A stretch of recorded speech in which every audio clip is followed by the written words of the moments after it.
Hi guys, it's NG10 Reports bringing you the big stories from the small area. I'm currently in Long Eaton today, opposite Paul Walker's The Butchers, as you can see there. So I found out this morning from Facebook that Paul Walker's is closing. It's obviously shut right now, but I think they're closing this Saturday. Seen that from Jodie Brown, the Reform councillor. She shared a bit of outrage about it.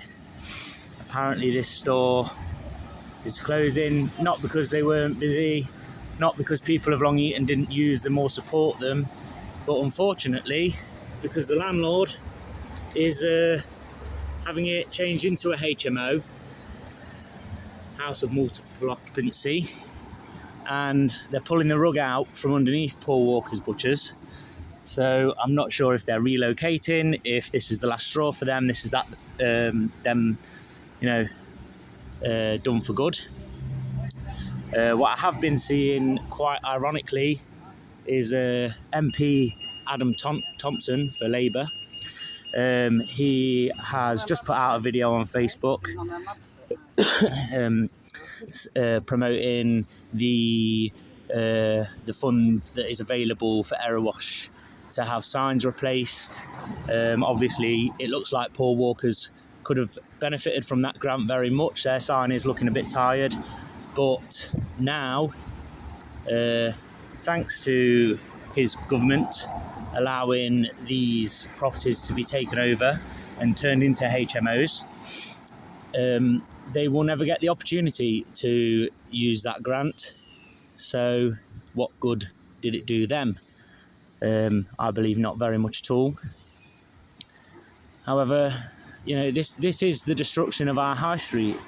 If you start letting these HMOs pop up, the high street is only a couple of minutes down in that direction. So if we allow these HMOs to pop up here, how long before they are the only things that are left on our high streets? Will it be a row of charity shops, Turkish-inspired barbers? Because I won't even stain the Turkish with them being Turkish barbers, because most of them aren't. They're Syrian, Iraqi. They claim to be Kurds, so that you think they're a nicer people, because they don't like to be tarred with the brush of Syria, Iraq, Iran, Afghanistan. So when they tell you a Kurd, say, yeah, but what kind of Kurd? So you know, because they'll always tell you, oh, I'm Kurdish. But anyway, that's a tangent. The point is, that's what we're going to see on our high streets, is a parade of Turkish barbers, charity shops and HMOs.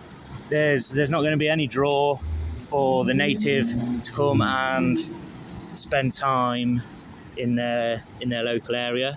And on top of that, I think the Long Eaton High Street is already full of empty shops, because it is a failing high street in my opinion. Why not target those buildings for HMOs? Why choose places such as Paul Walker's, which every time I've been by or been in, it's been busy.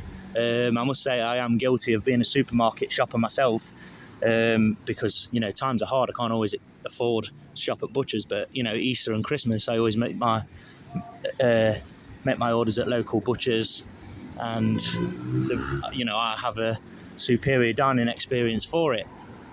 So, but yeah, why target a small thriving local butchers versus a parade of empty, half boarded up shops on our high street for these HMOs? Just behind me there's a huge empty Poundland that used to be Wilkinson's before they went into administration. Surely they could, the government could take on a building like this, put dormitory style housing in there for illegal immigrants, because we all know who's going to go into these HMOs. It's not going to be hard-working British people.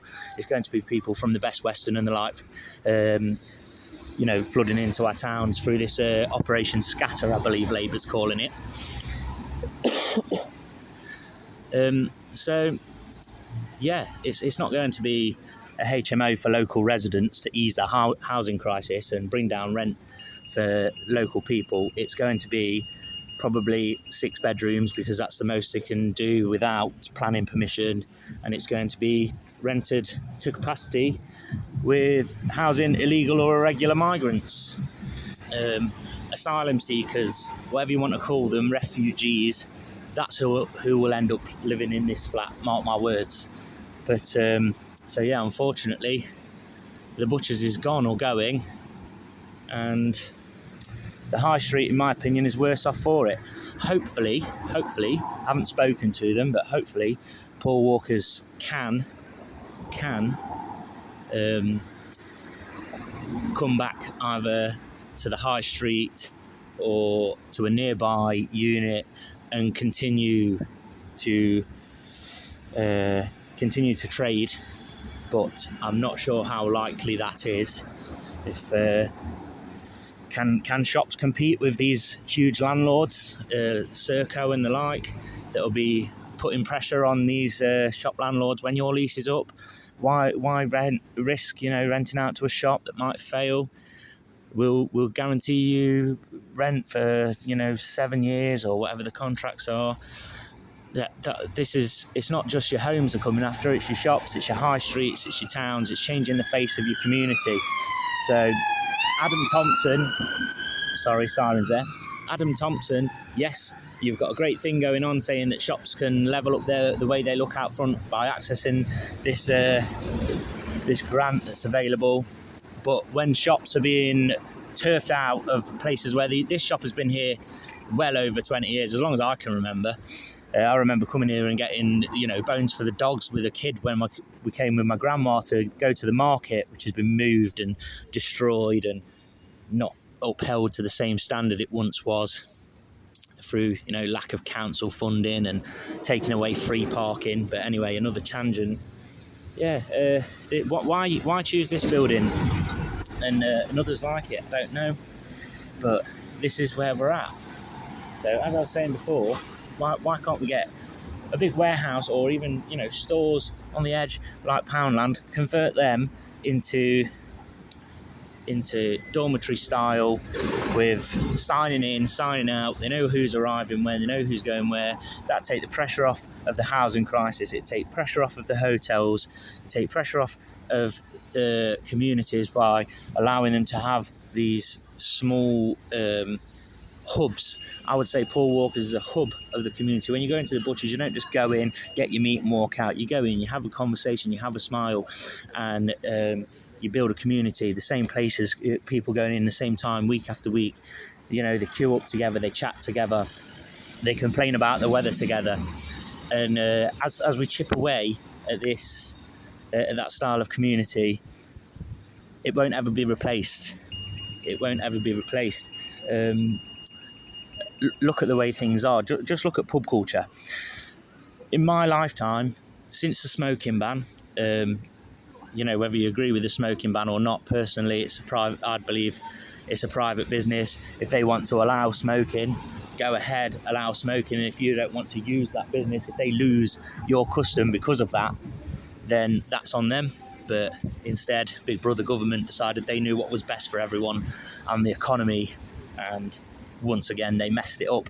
But since we've lost that pub culture, look at the state of mental health around the country, men's mental health specifically. I've done small bits of work in pubs, and I can tell you now, there are still some pubs out there where the old timers, they come, they sit and they buy a pint and they sit around the bar, they chat, converse, moan about their woes, perhaps they complain about the wives, complain about the children, complain about the bosses, but that's the one outlet that you've had in life, and that's the one outlet that that's been their therapy. Whether it's the healthiest form of therapy or not, that was doing something to stem the terrible wave of depression that's been covering this country, getting a wave there. And since that culture has gone, you can't just go to a pub to sit and enjoy culture anymore. Sit and enjoy culture. Sit and enjoy friends, company. Either pub culture has been taken over by meals out and family days out, which is great. There's a place for that, but I think there's a place for maybe the flat roof pubs of the world, maybe the the small country pubs as well, where people can just go and sit and be part of a community. And just like, you know, your local butchers, that's gone. What's next? When will they come for, you know, what's left of the restaurants? Will they be able to compete? Will restaurants be able to compete with these new rates of pay that landlords are expecting from companies like Serco? Or will they just give up and say it's not worth it anymore? You know, I can't be self-employed, I'll go and clock in at government job number 1 and clock out when the government tells me to. We'll own nothing and be happy with it. Or will we see a change? Will we see communities rise up? Final thought is that if you do have a local butcher, defend it with the utmost you can. Go and spend as much as your money there as you can afford. You know, make sure everyone in your community is involved and supporting local businesses. I've been a local business owner myself. I had a business in Ilkeston a few years ago, and the support from the local community there was brilliant. But high streets, well, councils are stepping in the way of high street expansion through things like parking charges, making it difficult to get there. The difference between Broxtowe and Erewash is night and day. In Stapleford, I can park for an hour on the high street, jump out of my car, nip to a couple of shops and go. Just off the high street, and that's free, by the way, that doesn't cost anything. If you can find a space within those bays, it's yours for an hour. It doesn't cost a thing. If I step just off the high street, there's another big car park. It costs £1 for the day. £1 for the pleasure of stopping and shopping in Stapleford for a day. That is a council supporting its high street. In Long Eaton, if you want to stop for 1 hour, the best bet you've got is going into a private car park, such as KFC. We call it KFC, it's Waverley Street car park. Beyond that, an hour, well, there's no option for an hour. The first option is 3 hours, and that's £1.50. So if you want to stop for an hour, 20 minutes, you know, and there's not a spot in KFC, or you don't want to have to walk from Asda or Tesco, you're stuck paying £1.50 for that hour. That's more than you can park in Stapleford for a whole day. Think about that. And what's the difference? Stapleford's high street's bustling. There's people there, there's walking up and down. Every shop you go in, there's people in it, and the number of closed shops is a lot different. Beeston, you've got exactly the same. Again, it's a Broxtowe council, and it's always busy. There is a lot of charity shops there, but they've actually managed to maintain a bank being open there, Santander Bank, which there isn't one between here and Beeston at all. Closest one besides Beeston, so if that one goes, God knows, I think is Nottingham or Derby Town Centre. So how come Beeston can maintain a bank and Stapleford a banking hub, but Long Eaton, just about every bank shut down? Because people actually go there because they can get there through Beeston on the tram. I didn't think the tram was a great idea when it was first introduced. It caused a lot of traffic, a lot of mayhem. But having used it, I must say I'm a tram convert. It's done great things for Nottingham and Beeston, I would say, in being able to move around freely there. But Erewash, what stands in the way? Parking fees, sorry, not parking fines. Lack of accessibility to the high street, both Ilkeston and Long Eaton High Street, completely non-pedestrianised. It's really, really difficult to get a car on there legally, including if you own a business. I actually had a ticket once while I was unloading my car into my business because, you know, I stayed about 10 minutes later than they allowed on you can load here before 9 a.m. or something. So yeah, you can't just jump out of your car or nip into a shop and get out again, which that would be great for Long Eaton if you have a pedestrianised zone and put some bollards or some fences up like the ones on the camera now. That's absolutely fine. But the lack of being able to just jump out of your car and pop into a shop and get back out, back on the road again, that's impossible in both Long Eaton and Ilkeston. Whereas Stapleford, I see that happening all day long when I walk up and down there. So yeah, that's about wrapped it up on today, guys. I will be back at the Best Western protest on Saturday at 12 o'clock. I'll be arriving just before 12 o'clock. So yeah, if you want to see me and speak to me, I'll be there with the camera. I'm sure some people who've been there before will recognise me, and if not, you'll recognise my voice. I'm a big bloke with tattoos. I stand out like a sore thumb. So you'll find me making my little videos, wearing my voice out like last week. So yeah, I'll be back there on Saturday. Let us know what you think about the closure of Paul Walker's and other great shops around the area. Do what you can to support local shops, buy British when you can, and yeah, that's everything I've got to say on the subject today, guys.